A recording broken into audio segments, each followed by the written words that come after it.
Alô, bom dia. Primeiramente, obrigado pelo convite. Fiquei muito honrado de poder participar desse seminário, particularmente numa mesa com o professor Cristiano, que é uma pessoa que eu admiro muito, tem uma relação maravilhosa. Bom, como foi mencionado anteriormente, eu sou diretor executivo de uma empresa chamada Minami Motors, que é um conjunto de concessionárias de automóveis Honda no interior do Rio Grande do Sul. E o nosso desafio, assumimos essa empresa há 3 anos e meio atrás, e o nosso desafio era encaixar a empresa num momento particularmente complicado. Em 2014, as manchetes que se apresentavam eram dos tipo crise. Tínhamos cenários bastante críticos do mercado de uma forma geral, números de crescimento do PIB não eram favoráveis e, particularmente no nosso caso, que é o mercado automotivo, nós tínhamos o seguinte cenário. Entre 2007 e 2012, nós tivemos crescimento contínuo. Chegamos no topo em 2012, em 2013 tivemos uma certa estabilidade, porém, a partir de 2014, o cenário foi bastante crítico. O mercado não caiu, ele desmoronou. Em números, o que nós tínhamos, foram o seguinte ao longo desses 3 anos e meio. Tivemos, em 2013, vendas totais de veículos novos, 3.600.000 unidades. Em 2014, tivemos uma queda de 12% nas vendas. Em 2015, a queda foi de 30%, reduzindo para 2,5 milhões de unidades comercializadas naquele ano. E não era o fundo do poço. Em 2016, nós tivemos contínua queda e encerramos o ano com 2 milhões de unidades comercializadas. Ou seja, em 3 anos nós tivemos praticamente 50% de perda de mercado. Fecharam no Brasil 2.500 concessionárias de automóveis, o que é um número substancial, que resultou num corte de mais de 200 mil empregos. É um número muito grande. Ou seja, o cenário era crítico. O que foi a Minami nesse período? Em 2014, os sócios tomaram uma decisão importante de profissionalizar a gestão. Criaram um conselho de administração, contrataram um diretor executivo, estabeleceram as macrometas, isso como qualquer conselho, produtividade, market share, rentabilidade, controle de custos e o acompanhamento mensal. Bom, eu vou direto para os números do resultado desses 3 anos, para depois falar o como andou. Tá? O que aconteceu nessa empresa nesses 3 anos e meio? O resultado acumulado em 2014 e agora novembro de 2017 foram os seguintes. As nossas vendas cresceram 47%. Tivemos um crescimento na participação de mercado de 71%. Na nossa região, a gente saiu de 4,7% para mais de 8% no mercado. O faturamento do departamento de serviços cresceu 73%, com aumento nas passagens de oficina de 40%. O que é isso? Passagem de oficina significa o cliente indo levar o carro para fazer o serviço na autorizada. Para ter um crescimento de 40%, significa que nós captamos novos clientes e fidelizamos os clientes antigos. E conseguimos, durante esse período, aumentar a produtividade da equipe técnica em mais de 100%. De novo, em termos práticos, tá? Funciona da seguinte maneira, um exemplo. O automóvel, quando vai trocar um óleo, nós temos um tempo padrão de 40 minutos. Na medida em que nossos técnicos estão treinados e capacitados, nós podemos chegar a fazer isso na metade do tempo, em 20 minutos.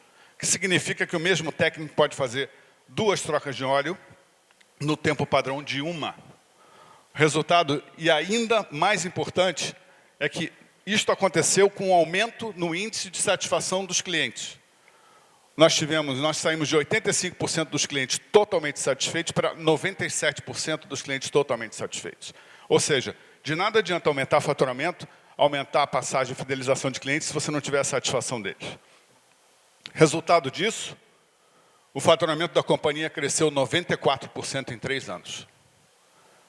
E mais, o lucro cresceu 170%. E sabe qual é a melhor parte? Nós não cortamos um posto de trabalho. Na verdade, o quadro de pessoal da empresa aumentou 9%. Isso faz toda a diferença. Porque A gente usa uma regra, uma brincadeira de Facebook, que a nossa regra, tá? Nossa melhor regra é esperarmos o melhor, mas a gente está preparado para o pior. E como é que a gente faz isso? Na verdade, o líder, como o professor Cristiano mencionou antes, trabalha planejando com a sua equipe, treinando a sua equipe. E isso é uma preocupação nossa. O treinamento e a capacitação é fundamental para o processo. O acompanhamento das pessoas e dos resultados. O empoderamento. O que significa? Se nós contratamos pessoas pela sua competência, pela sua inteligência, e nós as treinamos, eu tenho que confiar, nós temos que dar poder. Na medida que você dá poder, a ação acontece, a motivação acontece, e você passa a botar na equipe urgência de resultado. O senso de urgência nas equipes. Elas sabem o que tem que entregar e o tempo que tem que entregar para poder obter o resultado. E como é que tudo isso é possível? A gente tem várias metas e vários indicadores para acompanhar. Aqui, eu mencionei aqui a pesquisa anterior. Nós temos duas grandes pesquisas que são realizadas pela montadora. E essa pesquisa independe da concessionária. Na medida em que o cliente entra, compra um veículo, tá? Quando termina o processo, imediatamente o sistema informa para a montadora, porque é tudo integrado, essa compra. A montadora, em 5 dias, entra em contato com o cliente e procura saber, faz um questionário onde ela avalia desde o momento da entrada na loja ou no site, ou no momento que o cliente começou a fazer a pesquisa dele, até a entrega. É um processo longo e que ela acompanha para saber o índice de satisfação disso. Além disso, nós temos a outra grande pesquisa, que é o TSI, que tem a ver com o serviço, ou seja, o cliente levou o veículo na oficina, na hora que ele entrou, é aberta uma ordem de serviço. Na hora que ela é encerrada, automaticamente o sistema envia a comunicação, no nosso caso, para a Honda, tá? E ela imediatamente, a partir dali, entra em contato com o cliente sem a nossa ingerência. Nós não sabemos como é que é feito o contato. Sabemos, mas a gente não controla isso. Então, ela pesquisa o cliente, novamente, numa série de perguntas. E dentro dessas perguntas, tem 10 perguntas fundamentais chamadas top box, onde o cliente pode responder desde totalmente insatisfeito até totalmente satisfeito. E essas 10 perguntas, a nota de corte de qualidade da Honda é 95. O que é? Abaixo disso, se nós tirarmos abaixo de 95, abre uma RAC, registro de atendimento a cliente, e nós temos que resgatar o cliente para ver por que ele não ficou totalmente satisfeito. E a nossa nota tem sido atualmente 97. Outra pesquisa, outro dado importantíssimo, é a participação de mercado. Isso é um indicador que é prioridade na nossa indústria. As montadoras disputam o mercado para saber quem é o líder. Portanto, participação de mercado é fundamental. Planos de negócio, volume de vendas. O plano de negócio, que também é uma discussão importantíssima, a nossa indústria é uma indústria muito importante em qualquer lugar do mundo. O plano de negócio é definido junto entre a montadora e a concessionária com uma antecedência bastante importante. Para vocês terem uma ideia, em agosto, há 4 meses atrás, nós discutimos e assinamos um plano de negócios para os próximos 18 meses. Nós nos comprometemos com toda a venda que vamos fazer, mês a mês, modelo, versão, até abril de 2019. A partir daí, a montadora faz o seu planejamento de produção e venda e discute fornecimento, enfim. Então, são vários indicadores que a gente acompanha. O faturamento é uma consequência do volume de vendas. A lucratividade é um item importantíssimo, que é a sobrevivência do negócio. E, de novo, a montadora nos acompanha.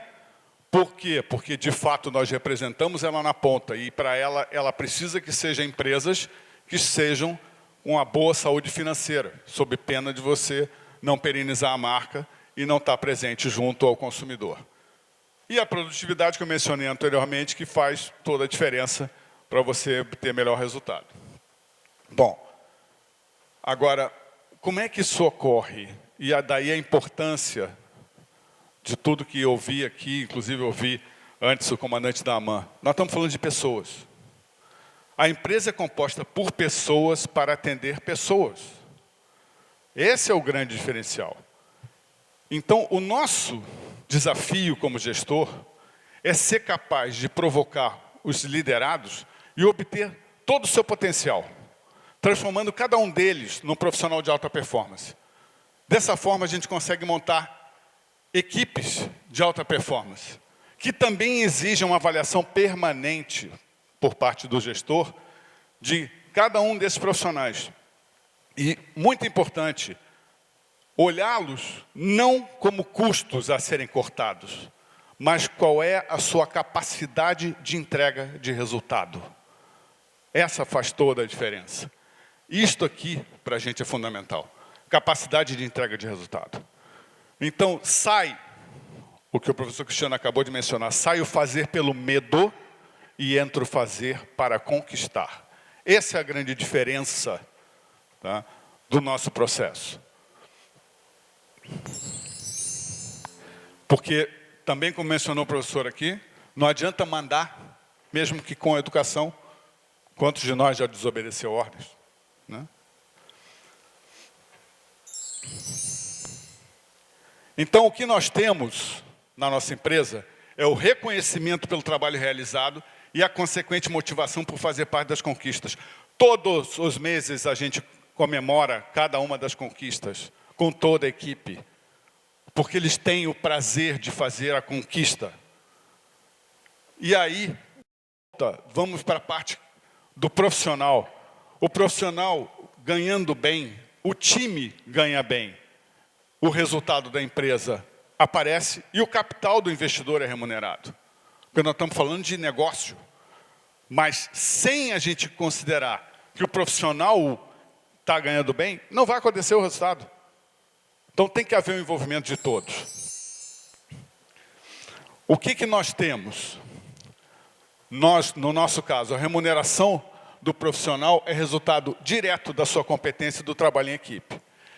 E se um não faz, perdem todos. E eu vou dar um exemplo prático novamente. Nós temos na empresa, desde a hora que entra, tem um consultor, um recepcionista, um consultor técnico, temos um mecânico, um profissional atendendo o seu veículo e temos uma equipe de lavadores de carro. Para nós, o lavador de carro é prioridade. Por quê? Ele tem um processo de lavagem?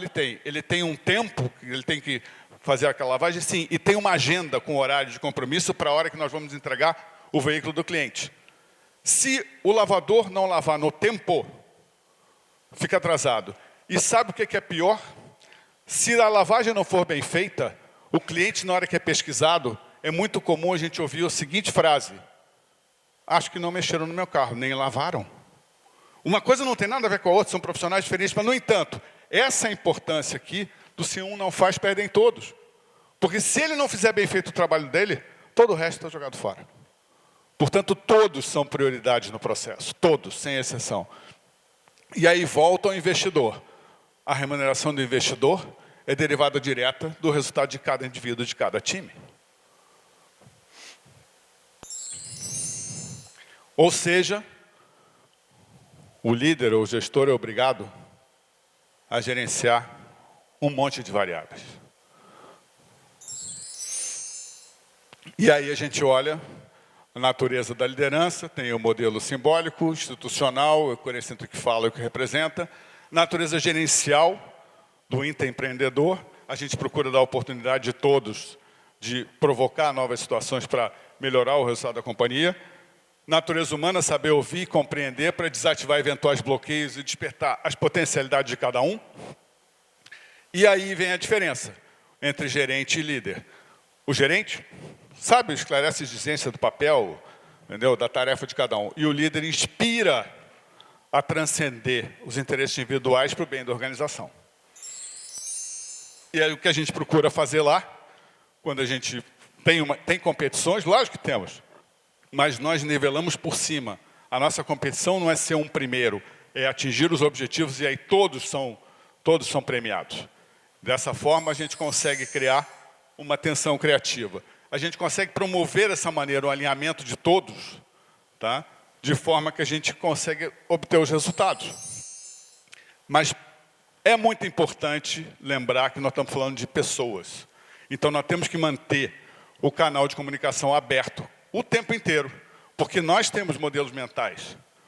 E aí, como é que se desativa eventuais bloqueios? Tem que estar com o canal de comunicação aberto. e a gente tem muita transparência nos nossos indicadores e objetivos, de forma que cada um sabe, dentro da empresa, o que tem que fazer. Então, fica fácil exigir os resultados. E aí, dessa maneira, a gente elimina a insegurança, diminui as incertezas e aumenta a chance de sucesso. E aqui, o que a gente se preocupa? Desenvolver autonomia com responsabilidade. Nosso investimento em capacitação é permanente. E a gente tem investimento em capacitação gerencial porque todos nós lidamos com clientes. Quem atende clientes são todos. Nós temos treinamento técnico permanente, temos treinamento em serviço e temos acompanhamento da trilha de conhecimento de cada profissional. Para vocês terem uma ideia, nós temos, uma vez por ano, cada um dos técnicos vai na montadora e tem um número de horas via web, que de média de 60 a 70 horas, que são cada técnico obrigado a fazer via web, porque ele tem que saber o que ele está fazendo. Tá? E temos, muito importante, disponibilidade da alta gerência para apoiar as equipes na operação. Bom, ações básicas de modelo de gestão, vou acelerar um pouquinho. A gente se preocupa em identificar e desconstruir eventuais modelos mentais que levam o indivíduo a agir de forma a não aceitar novo. A gente procura respeitar o processo de cada um como um ser pensante e contribuinte de novas ideias e soluções. De novo, manter os canais de comunicação abertos, porque assim, conflitos não resolvidos é o pior dos mundos. É a melhor coisa você esclarecer e saber que existe e não fingir que não está vendo. Tem que buscar o resultado. Desenvolver a consciência de cada um no alcance do objetivo. Desenvolver a autoconfiança e competência das equipes. E, na prática, o que a gente faz é co-criamos o planejamento, produzimos a execução em conjunto e nos preocupamos em ser um modelo coerente, tá? Empreendedor, intraempreendedor e, desculpe, tentar ser um pouquinho professor. E tem dado certo. Muito obrigado.